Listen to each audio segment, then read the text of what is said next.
क्योंकि यहोवा ने अपने ऊंचे और पवित्र स्थान में दृष्टि करके स्वर्ग से पृथ्वी की ओर देखा, ताकि बंदियों का कराहना सुने और घात होने वालों के बंधन खोले, और सियोन में यहोवा के नाम का वर्णन किया जाए और यरूशलेम में उसकी स्तुति की जाए। और यहाँ पर हम देखते हैं कि दाऊद का भजन हमें इस बात को बताता है कि परमेश्वर ने स्वर्ग से दृष्टि की और मनुष्य के कराहने को सुना, और इसलिए वो देहधारी हो करके इस पृथ्वी पर मनुष्य की उस बड़ी पीड़ा, मनुष्य के उस बड़े कष्ट से छुटकारा दिलाने के लिए वो इस जगत में आया। सो आइए हम उसके नाम को धन्य कहेंगे, हम उसके नाम की स्तुति करेंगे, उसके नाम की प्रशंसा करेंगे, और हम जो है अपने हाथ जोड़ेंगे, अपनी आंखों को बंद करेंगे और दुआ में चलेंगे। हमारे जीवित प्रभु, हम धन्यवाद देते हैं आज के इस मधुर समय के लिए, इस दिन के लिए, इस घड़ी के लिए प्रभु, जो तूने आज फिर हमारे जीवन में दी कि प्रभु आज फिर हम इकट्ठा होकर के प्रभु जी तेरे नाम की स्तुति और तेरे नाम की प्रशंसा करें। प्रभु जी, जबकि हम अपने अपने स्थानों में इकट्ठा हैं तेरी आराधना, तेरी स्तुति करने के लिए प्रभु जी, हम चाहते हैं कि तेरा अनुग्रह, तेरी अनुकंपा प्रभु आज फिर इस आराधना पर हो, तेरा पवित्र आत्मा का कार्य प्रभु जी आज फिर अद्भुत रीति से होने पाए प्रभु जी। आज तेरा वचन प्रभु फिर से तेरी आत्मा के द्वारा से बोया जाए और आज जो कुछ भी हम तेरी महिमा में भजन गाते हैं उससे प्रभु तुझे महिमा मिल सके। जो धन्यवाद के बलिदान चढ़ाते हैं उससे तेरा नाम ऊंचे पर उठाया जाए। हम एक बार फिर से प्रभु जी आज की पूरी आराधना को तेरे हाथों में देते हैं और चाहते हैं प्रभु जी जब हम इस क्रिसमस सीजन में प्रभु जी तेरे चरणों के पास बैठ करके हम क्रिसमस से संबंधित बातों को देख रहे हैं, खास तेरे पुत्र यीशु मसीह के मनुष्य देह में आने के बारे में हम देख रहे हैं प्रभु जी। तो हम चाहते हैं प्रभु जी होने दे क्या फिर तेरा पवित्र आत्मा हमको आज फिर से सिखाए ताकि हम तेरे आने के मकसद को हम समझ सकें और हमारी जिंदगी सचमुच में तुझ में धन्य बन सके। हम प्रभु जी एक बार फिर से पूरी कलीसिया को जितने लोग इस आराधना से जुड़ गए हर एक को तेरे हाथों में देते हुए इस पूरी आराधना को तेरे हाथों में सौंपते हुए और ये चाहते हुए पवित्र आत्मा तो हम सबको अपने नियंत्रण में ले, इस विनती को प्रभु यीशु ख्रिस्ट के नाम से मांगते आमीन। सो समय है कि हम प्रभु की स्तुति करेंगे, आनंद के नगमों को गाएंगे, क्योंकि जब प्रभु यीशु मसीह संसार में आया तो दूतों ने आके कहा कि हम तुम्हें एक आनंद का सुसमाचार सुनाते हैं जो सब लोगों के लिए है। सो आइए हम उस आनंद के सुसमाचार को फिर से स्मरण करते हुए उस दिनों को याद करते हुए हम परमेश्वर का गुणगान करेंगे और हम सब मिल करके प्रभु की स्तुति करेंगे। हम गीत सुनेंगे क्वायर के द्वारा से।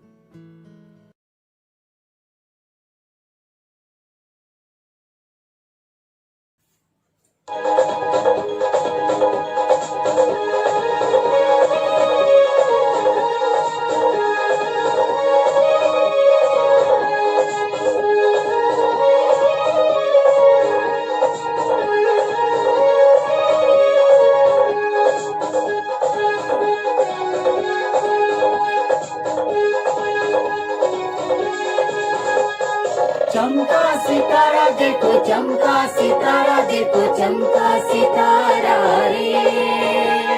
चमका सितारा देखो, चमका सितारा देखो, चमका सितारा रे। देखो आया यीशु जग में, सारे जग का वो राजा है। देखो आया यीशु जग में, सारे जग का वो राजा है। चमका सितारा देखो, चमका सितारा देखो, चमका सितारा रे। चमका सितारा देखो, चमका सितारा देखो, चमका सितारा रे। देखो आया यीशु जग में, सारे जग का वो राजा है।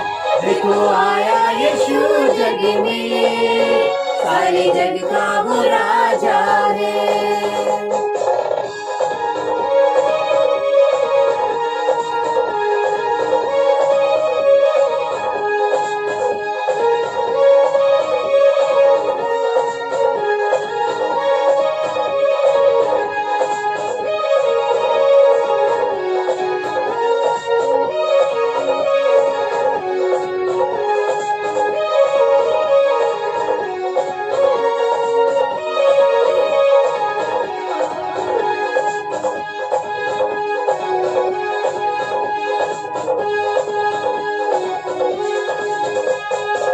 स्वर्ग पिता का आया संदेशा,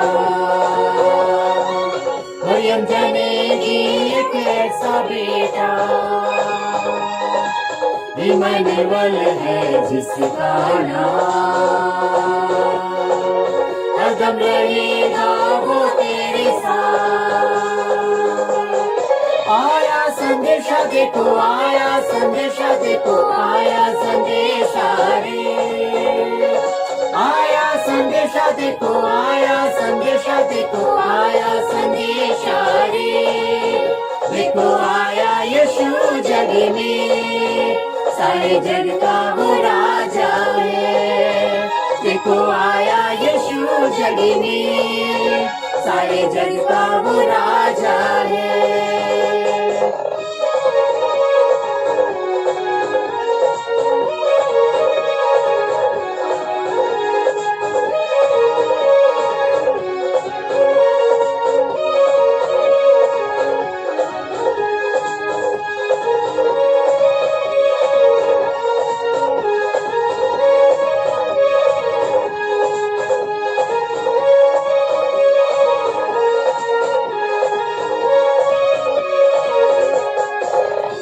ने मिलकर गीत ये गाया,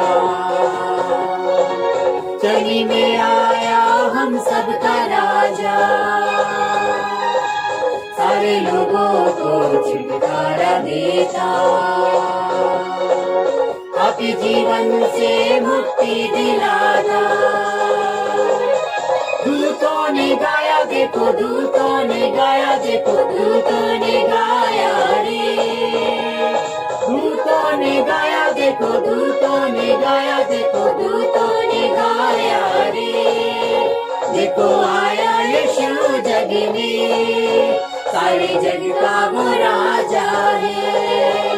देखो आया यीशु जग में, सारे जग का वो राजा है। चमका सितारा देखो, चमका सितारा देखो, चमका सितारा रे, चमका सितारा देखो, चमका सितारा देखो, चमका सितारा रे। देखो आया यीशु जग में, सारे जग का वो राजा है। देखो आया यीशु जग में, सारे जग का वो राजा है। देखो आया यीशु जग में, सारे जग का वो राजा है। देखो आया यीशु जग में, सारे जग का वो राजा है।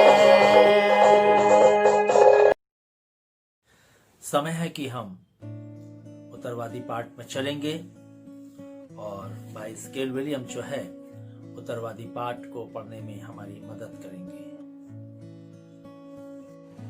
सबको जय मसीह की। आइए एक बार फिर से हम उत्तरवादी पाठ में जाएंगे और जैसा कि क्रिसमस सीजन में है हम लोग, तो यीशु के जन्म के विषय में हम लोग उत्तरवादी पाठ पढ़ रहे हैं। सो आज हम पढ़ेंगे, निकाल लेंगे लूका रचित सुसमाचार उसका 2 अध्याय और 1 से लेकर के 20 पद तक इसे उत्तरवादी पाठ में पढ़ेंगे। पहला पद मैं पढ़ूंगा और दूसरा आप सब लोग अपने अपने घरों में मिलके और इसी तरह से 20वें पद तक पढ़ेंगे। उन दोनों में अगस्तुस कैसर की ओर से आज्ञा निकली कि सारे जगत के लोगों के नाम लिखे जाएं। ये पहली नाम लिखाई उस समय हुई जब क्विरिनियुस सीरिया का हाकिम था। सब लोग नाम लिखवाने के लिए अपने अपने नगर को गए। अतः यूसुफ भी इसलिए कि वे दाऊद के घराने और वंश का था, गलील के नासरत नगर से यहूदियों में दाऊद के नगर बैतलहम को गया कि अपनी मंगेतर मरियम के साथ जो गर्भवती थी नाम लिखवाए। उनके वहाँ रहते हुए उसके जन्म के दिन पूरे हुए और वह अपना पहलौठा पुत्र जनी और उसे कपड़े में लिपेट कर चरनी में रखा, क्योंकि उनके लिए सराय में जगह न थी। और उस देश में ये थे जो रात को मैदान में रहकर अपने झुंड का पहरा देते थे। और प्रभु का एक दूत उनके पास आ खड़ा हुआ और प्रभु का तेज उनके चारों ओर चमका, वे बहुत डर गए। तब स्वर्गदूत ने उनसे कहा, मत डरो, क्योंकि देखो मैं तुम्हें बड़े आनंद का सुसमाचार सुनाता हूँ जो सब लोगों के लिए होगा, कि आज दाऊद के नगर में तुम्हारे लिए एक उद्धारकर्ता जन्मा है और यही मसीह प्रभु है। और इसका तुम्हारे लिए यह पता है कि तुम एक बालक को कपड़े में लिपटा और चरनी में पाए हो। तब एकाएक उस स्वर्गदूत के साथ स्वर्गदूतों का दल परमेश्वर की स्तुति करते हुए और यह कहते दिखाई दिया, आकाश में परमेश्वर की महिमा और पृथ्वी में उन मनुष्यों में जिनसे वे प्रसन्न है शांति हो। जब स्वर्गदूत उनके पास से स्वर्ग को चले गए तो गरड़िए ने आपस में कहा, आओ हम बैतलहम जाकर यह बात जो हुई है और जिसे प्रभु ने हमें बताया है देखें। और उन्होंने तुरंत जाकर मरियम और यूसुफ को और चंदी में बालक को खड़ा देखा। इन्हें देखकर उन्होंने यह बात जो इस बालक के विषय में उनसे कही गई थी प्रकट की। और सब सुनने वालों ने इन बातों से जो गरड़ियों ने उनसे कही आश्चर्य किया। परंतु मरियम ये सब बातें अपने मन में रखकर सोचती रही। और गरड़िए जैसा उनसे कहा गया था वैसा ही सब सुन के और देख कर परमेश्वर की महिमा और स्तुति करते हुए लौट गए। परमेश्वर के वचन के पढ़े जाने और सुने जाने पे आशीष हो। जय मसीह की। समय है कि प्रभु को हम धन्यवाद का बलिदान चढ़ाएं। हम उस महान परमेश्वर को धन्य कहें जो हम पापियों को बचाने के लिए इस जगत में आ गया ताकि वो हमारा उद्धार करा सके। आइए हम उस परमेश्वर को धन्य कहेंगे। अपने घरों पर जब हम इकट्ठा हैं, हम परमेश्वर को धन्यवाद का बलिदान, हर एक मनुष्य, हर एक व्यक्ति प्रभु जी अपने जीवन के द्वारा से प्रभु के लिए, प्रभु के महिमा के लिए और प्रभु के सम्मुख अपने जीवन को रखते हुए उसको धन्य कहें। दयालु पिता परमेश्वर, प्रभु यीशु, हम आपके पवित्र चरणों के पास आते हैं। हम आपका हृदय से धन्यवाद देते हैं प्रभु कि आपने हमें पूरे सप्ताह भर संभाला, हर प्रकार के दुख, तकलीफ, आफत, परेशानियों से बचाकर सुरक्षित रखा। सप्ताह का प्रथम दिन दिखाया। हम प्रार्थना करते हैं जैसे गुजरे सप्ताह में प्रभु आपका हाथ, आपका साथ हमारे जीवन पर रहा। आने वाला सप्ताह हमारे जीवन के लिए आशीषमय हो। हम धन्यवाद देते हैं अपने परिवार के लिए, अपनी कलीसियाए परिवार के लिए, सब पर प्रभु आपके आशीष, आपका अनुग्रह, आपकी दया बनी रही। हम सब के लिए आपका धन्यवाद देते हैं। हम चाहते हैं, आप विनती करते हैं, हम सब पर अपना अनुग्रह, अपनी दया, अपनी करुणा को बना कर रखें ताकि हम आपकी छत्र छाया में रहकर अपने जीवनों को आगे बढ़ा सकें। होने दीजिए आने वाले समय में हम आपके जन्म उत्सव में सब इकट्ठा होकर आपको धन्य कह सकें। विनती को सुनिए और ग्रहण कीजिए। मसीह यीशु के नाम में मांगते हैं, आमीन। परमेश्वर के मधुर और मीठे नाम में आप सभी को जय मसीह की। आप सभी को सूचित किया जाता है कुछ तकनीकी प्रॉब्लम्स के द्वारा आज का वचन इस वीडियो में नहीं जुड़ पाया है। इसका लिंक आपको नीचे दिया गया है, उस नीचे डिस्क्रिप्शन में जाकर के आप उस लिंक को देख सकते हैं, आप उसको ओपन कर सकते हैं और आज का वचन जो परमेश्वर ने हमें दिया है हम उसे सुन सकते हैं। ये क्रिसमस सीजन पार्ट 4 का मैसेज है जो डिस्क्रिप्शन में आपको लिंक दिया गया है। आप उसे ओपन करें और आप परमेश्वर के वचन से आशीष प्राप्त करें।